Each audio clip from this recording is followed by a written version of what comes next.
Hello, it's Terry. Who do we have on the line? This is Millie. Well, hello, Millie. How are you today? I'm doing great. How about yourself? Fine. Where are you calling from, Millie?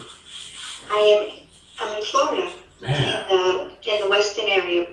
Okay. I'm not familiar with Florida. Could you go a little bit more? How about Boca Raton? I did a deal in Boca Raton. Yes, What? it's very close to Boca. All right. Boca is so beautiful. Oh, yes, I I had a note I bought there, and I had to show it for the trustee sale to protect my interest. And man, I got a couple hours to just kind of walk around the town. I enjoyed it. All right, Millie, what's the reason for the call today? I'm having an issue. It's a real estate related issue, and after watching a lot of your videos and reading your website, I think that you may be able to help me. All right. Well, you called the right person. Definitely. I appreciate that. So, could you give me an overview of the deal, as much detail as you want? Yes, I'm a real estate developer. I purchased a piece of land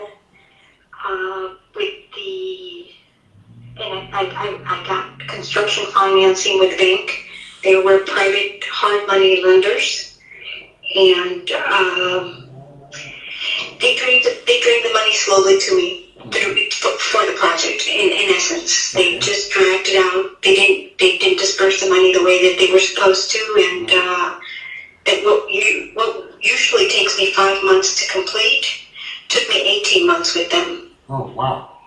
Yeah, it was a nightmare, and it's still a nightmare. They currently have. I finished the property. I haven't been able to sell the property because their payoff has been outrageous. Yep. Not only did they not give me the money the way they were supposed to give me, their payoff is a usurious payoff. Yeah. And I'm going to tell you that payoff amount, because I buy notes, there's a lot of garbage fees that they can tack on. And Yes. you're like, Yes. What? Are you freaking serious? Yes. I've had that happen to me with people that I own their note. By the time I tacked on my charges, my reinstatement fees, blah, blah, blah, blah, they were like, hey, we only borrowed, X number of dollars, but now we owe you X. And that's what the contract says I'm legally able to collect. Now, with you, again, I'm not siding with anybody. I'm just hearing your story. But with a hard money lender, I can imagine the garbage fees they tacked on. Could you give me the terms when you first started?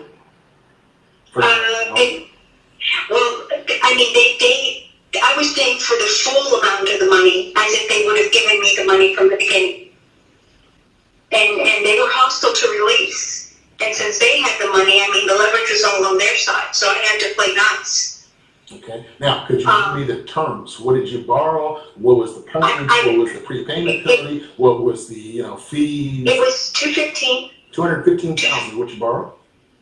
Yes. Okay. What interest rate? Interest only what? 12.99%. Interest only, correct?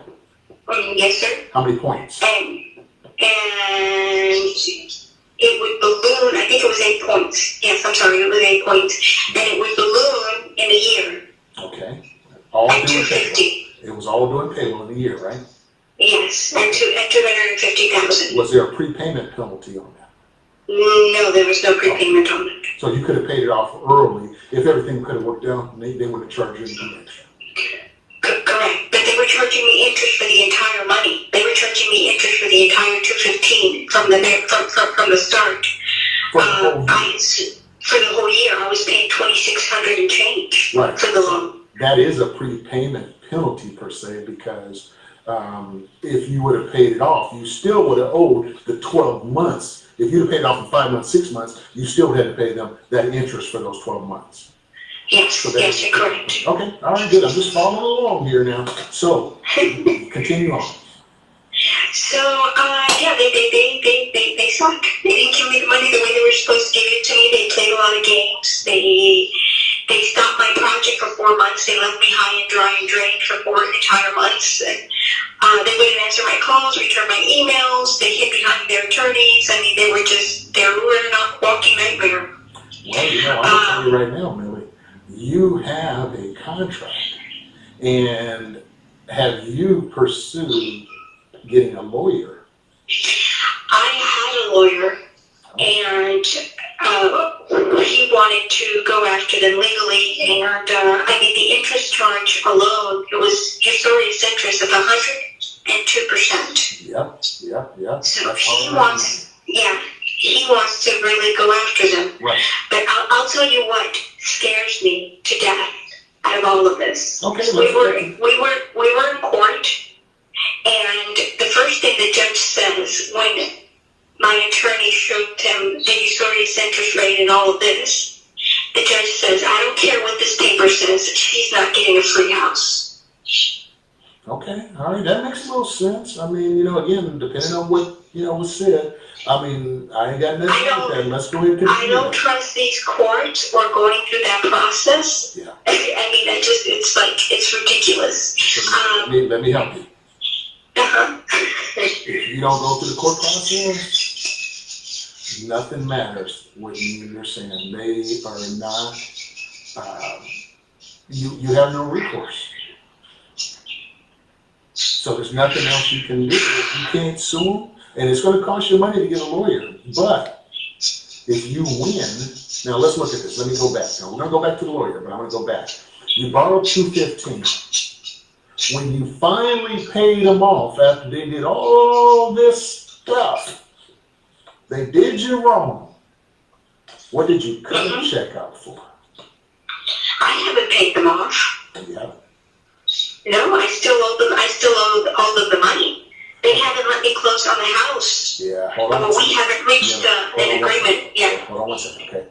See what I'm doing? I'm going to play this back for my community, and I'm trying to teach them while me and you're on this phone. We're doing a live training also. So, for all my listeners, you got to understand this. That property is still tied up. Yes. It's been 18 months, right, Millie? It's been more than 18 months. It's been 3 years now. Oh man, boy, you guys, this thing is so ugly.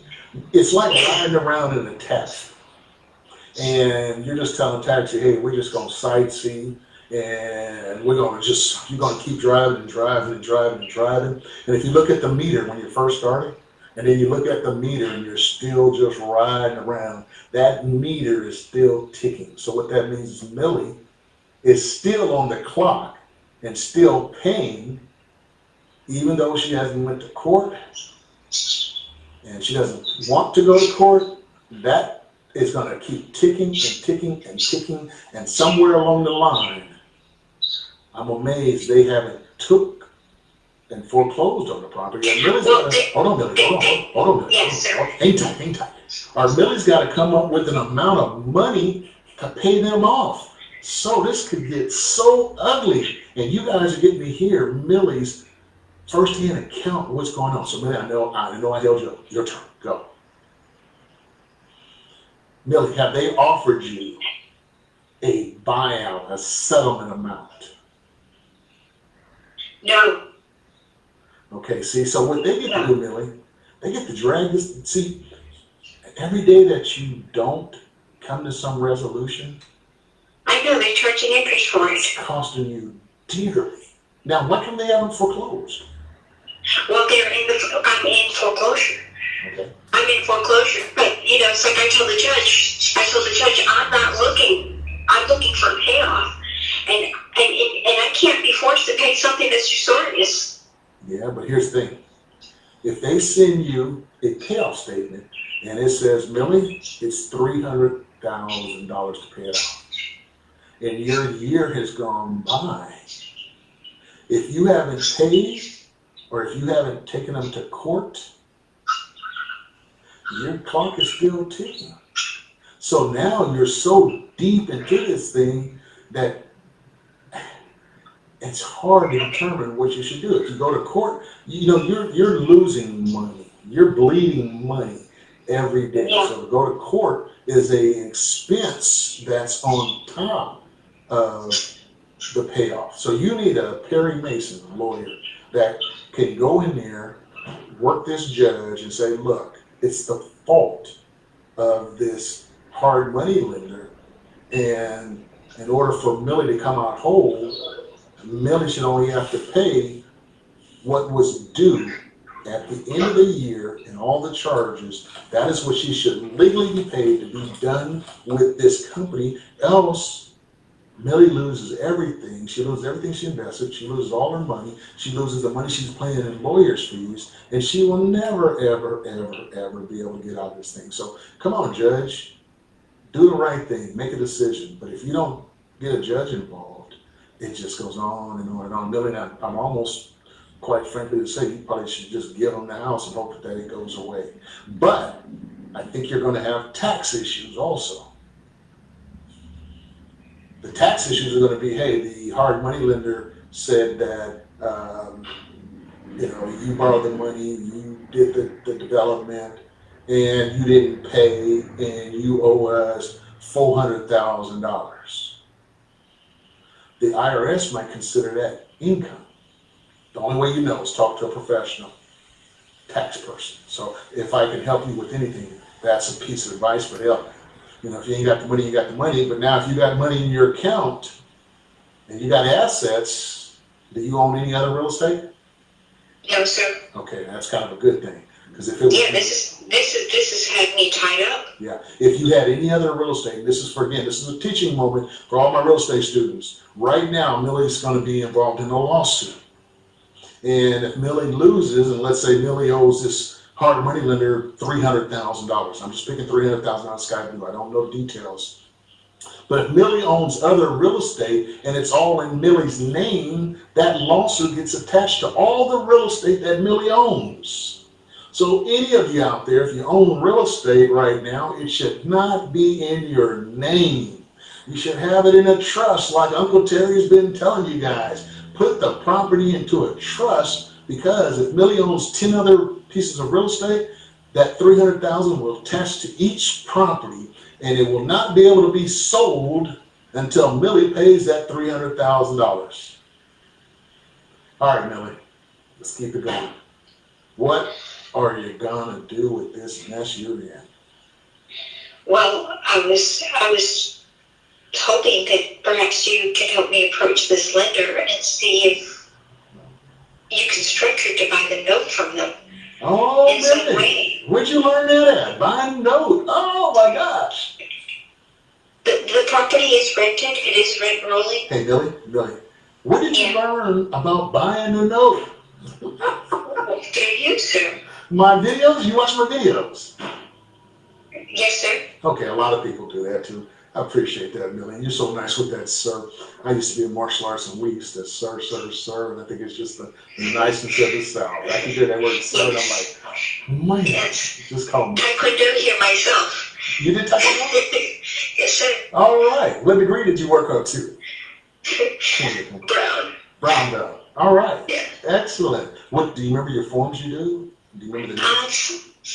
No, not so much. It was about 20 years ago. Oh. But here and there, maybe, if I really concentrate, I can perhaps do some stuff. All right. Was that a connection also? Was that the Taekwondo background was a connection with me, or did you not know that until we just talked? No, I didn't know that. Okay, I practiced it with, my daughters, they were 10 and 9, and I thought it was something great we can all share together, so. Awesome. That is incredible. Yes. That was a great experience with it. Yes, it was. Yes, definitely. All right, so you called me because you were hoping that I could negotiate with the lender, which I'd love to do. I'd love to do that, to see if I can't get you off this mess, because that's the only other alternative. I did say, look, you can go for a lawsuit, but that's, okay, it's going to be expensive. But hey, this guy, Terry Bontemps, might be able to do it for, I think his charge is about $1 million, Millie. So, I think I can help you with that. I thought that you might. If anyone can do this, it would be this guy. He's the one. And then your number, call anytime. I'm like, this is perfect. This is a sign. This is the time, huh? Yeah, you've been watching the videos, and you're like, okay, here it is. Today, we're going to pick up the phone. We're going to call him. I bet he ain't going to answer. I bet I'm going to get an answer, Michelle. He was just like talking, jaw-jacking, all fluff and smoke and mirrors. Let me call him. Oh, my gosh, he answered the phone. And then there was a pause. You're like, well, okay, wait a minute. Wait, he answered the phone.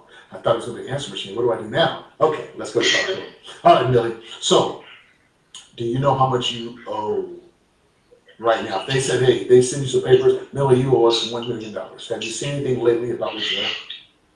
What's on the bank foreclosure complaint is a little bit under 330K. All right, that ain't really too bad. You borrowed $215? 215, and out of the 215, they only physically gave me 202. They still owe me money, but I don't even care. I just want this. Well, you know, they gave you how much again? 202? 202. Okay, so you now own 330. 330. Can you pay 330? Yeah, the property's worth 450. Oh my gosh, Millie. I know. So what are you doing with that one And then, and then I have another 32 in outstanding debts with material suppliers that have liens on the property. So in essence, I'm at 360. Okay, 360. But you still can come out of this hole and you might make a little money. So you got $60,000 to play with. Ain't a whole lot. You need $360,000. Mm-hmm. All right. Do you have the property sold? No, you said you had it rented. The tenants want to buy it. The tenants have a great income. She's worked for like school board or something. She makes over $100,000 a year. She has it on W-2s. She just raised her score to 680. She only has $12,000. That's all right. That should be good enough. Have you tried to get them financed and get them a loan? Yes, but the FHA, their loan limit is only like up to $380,000, and I would have to hold a note for the other stuff, for the other half. That's what I love doing. The note's gonna be nice. What's the problem? And there's an agent in the middle, and there goes another, $12,000, and I told them I would pay their closing costs. Yeah, I've done that before. Yes. So what do you net from all this now? Garbage. Well, guess what? This is the experience that you need to just get out of and wipe your hands clean. Yeah, Or else, hey, what are you going to get? I guarantee you that house. No. I'm ready to do something. I need help. I need guidance. I need assistance. I need somebody to hold my hand and put me in the car, put my seatbelt on, and take off. Millie, you are exactly. Give me a second here. So everyone that's listening to me right now in my community, I have told you guys during COVID is the best time for us. Reason why is there are people out there like Millie that has real estate that's dealing with some forms of the 6 Ds, which is debt, divorce, and distress. Millie's got debt that she needs help on.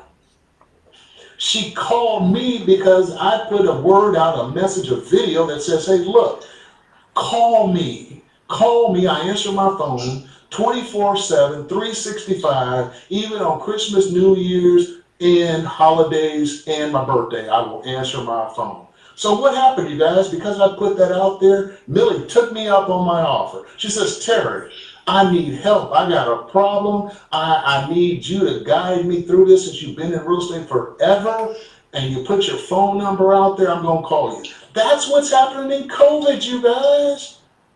So I'm showing you, I'm teaching you, I'm mentoring you, I'm coaching you and supporting you, and I'm giving you the blueprint for you to prosper. Now, in this deal, Millie may not make hardly anything. In this deal, I may not make nothing. That's okay. I don't care. I want to do something that helps Millie move on with her life and handle her real estate situation. I'm so glad you called me, Millie. I am so glad you called so that I can show further proof to this community of mine. Hey, look, y'all better get going. All the other investors out there ain't got a clue what they're doing. They're waiting around for this COVID to go away. They're waiting around for these guys to come back into these seminars. And before you know it, all of the people working at Walmart as greeters, all the people driving Uber and Lyft, and baristas at Starbucks are now going to be back in the real estate business, and they're going to call themselves wholesalers, and you're going to be competing against all of those people, and you're going to be called a Me Too. Me Too. I'm a Me Too wholesaler. I wholesale. I Me Too. I wholesale. Me Too. You don't want to be there. All right, Millie, let's wrap it up. So here's what we got to do. I'm going to hang up this call. I appreciate you. I'm just actually going to stop the recording. I'm not going to hang up. And we're gonna figure out a plan so that we can get that property taken care of. But I think you pretty much gave me all the information that I need. Is there I any? have an appraisal that was done a year ago that I can send to you. Okay, we don't need. How much was that anyway? Just out of curiosity. It's $450. It's brand new construction, so. Okay, so what we're probably gonna do is get a more current appraisal, so that the person can qualify for a certain loan at the bank. Also, gonna need to have an appraisal. And again, Yeah, the buyer, which is the tenant, they're gonna do their own appraisal. Okay, so we just need with their lender. Yeah, we need an updated appraisal amount. Now, I'd love to know that when you do get it, and it's gonna help you. So, hopefully it's over $450, and then that puts a little bit more money in your pocket. If it's less than $450, hey, we wanna do it anyway, just because you wanna get out of this thing and move on with your life. Millie, you stay on the line. I'm gonna just hang up. Now, is there anything else you would like to say? Any advice? You know, anything since you've gone through this school of hard knocks? How about, Millie, if I leave this right now during COVID, you had an issue with your real estate. Do you believe that there's other people that are dealing with COVID-related situations where they need help from some knowledgeable people also? Would you believe you're just an anomaly or just a one-time, one-shot thing? No, I mean, of course, there's so many foreclosures going on right now. How can anyone not? You know, but it's like anything. You just try to handle it the best you can, and then you come to a crossroads where you're like, okay, I need help. That's right. And you fight, and you look for it. Well, you know what I hear a lot of fight, because a lot of people would have, you know, what you just told me about, a lot of people would have just thrown in the towel, put their head in the sand and said, you know what, I'm done. But over a year, 2 years, 3 years, you're still got fighting. You go, you know what, I bought it right, you bought it below market value, you did everything right, you got beat, burnt by someone. It's a hell of an experience. And my question to you is, even after you've been through all this, went through this experience, do you still have an interest in real estate? Get this thing. I can't, my shovel can't hit the dirt fast enough. Do some more. Yes. Well, why didn't you quit? Come on, I'm gonna go real deep on the mid-top. Why didn't you don't quit? Why doesn't a boxer stop after he gets beat the first time? It's in his heart. Get knocked down and get right back up. Yeah, Keep on it's in his punching. heart. You gotta keep swimming. You got what we call grit, Millie, and you know what you're going to have also? You're going to have an amazing story to tell the world. It already is. It is. It already is. No matter what happens at the end, it already is. It's been a great 3 years, but I'm ready to close this book. Exactly, Millie. When I work with you, my goal is to help you prosper, get more real estate, and then I want to turn you into what is it called? I want to turn you into a person that does what I do. You're an influencer. You're going to teach women, men, kids, children how to fight through adversity, how to use grit and determination to be successful, to be the American dream. You don't have to be perfect. You don't have to be born in a neighborhood with the white picket fence, and you have to have, you know, married mother and father. You know, you could be a single mom. Are you a single mom by chance? Yes, sir. I sure am. Single mom. You have 2 children. You said, or do you have more than 2? I have a third one. Yes. So you have 3 children. You're a single mom. And you're trying to make it in this world and be a success financially, right? Yes, sir. I love that dream. I love that dream. And how old are you, Millie, by chance? I'm 46. All right, you're still young. Heck, still young. So we're gonna get out there. I'm gonna be the GPS in that car riding with you. So Millie, hang on the line, and I'm gonna stop the recording. But I do appreciate you sharing with my community your experience and what you're dealing with during COVID-19. All right, hold on one second.